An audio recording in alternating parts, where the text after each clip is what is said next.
মাঝে আজকে বাংলাদেশ কৃষক লীগ কর্তৃক আয়োজিত আজকে এই খাদ্য সামগ্রী বিতরণ অনুষ্ঠানের বাংলাদেশ কৃষক লীগের সংগ্রামী সাধারণ সম্পাদক advocate Umme Kulsum city MP আমাদের মাঝে উপস্থিত আছেন। আজকের এই খাদ্য সামগ্রী বিতরণ উপকমিটির সংগ্রামী আহ্বায়ক কৃষিবিদ বিশ্বনাথ সরকার বিটু বাংলাদেশ কৃষক লীগের সংগ্রামী যুগ্ম সাধারণ সম্পাদক। আজকে আমাদের মাঝে উপস্থিত আছেন এই খাদ্য বিতরণ উপকমিটির সদস্য সচিব বাংলাদেশ কৃষক লীগের সংগ্রামী সাংগঠনিক সম্পাদক নূরে আলম সিদ্দিকী হক।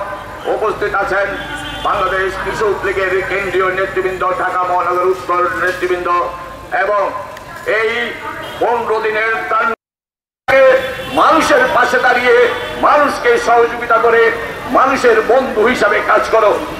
আর এই ধারাবাহিকতায় বাংলাদেশ কৃষক লীগ গত 15 দিন বিএনপি জামাত সারা দেশে তাণ্ডব চালিয়ে যে মানুষদের দিনে কেটে মজুর খেটে রোজগার করে পরিবারের ঘরে অন্ন তুলে দেয়, তাদের জীবন যাত্রা স্তব্ধ করে মানবতার জীবন তারা পালন করছিল, তাদের পাশে দাঁড়িয়েছে আজকে বাংলাদেশ কৃষক লীগ।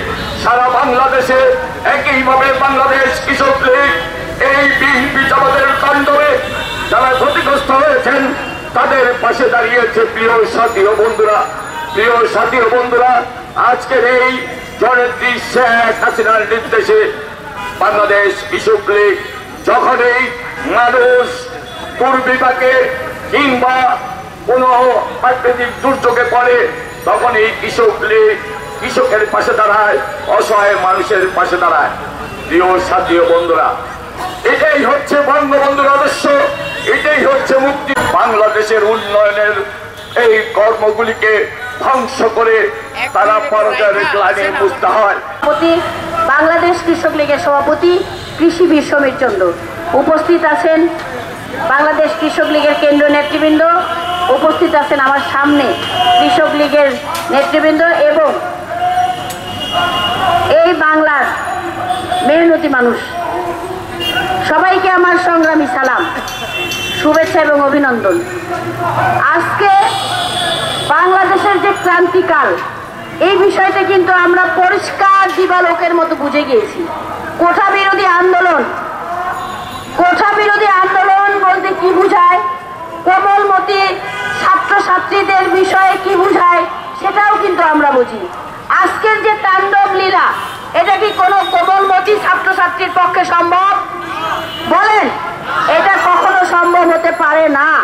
এটা করেছে সন্ত্রাসীরা, এটা করেছে দুষ্কৃতিকারীরা।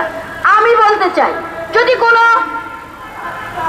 ছোট ছাত্রছাত্রীও এই হামলায় অংশগ্রহণ করে, তাদেরকে কি আমরা কোমলমতি বলতে পারি? অবশ্যই পারি না। আমি বলবো, যারা কোটার পক্ষে, যে সরকার কোটার পক্ষে যখন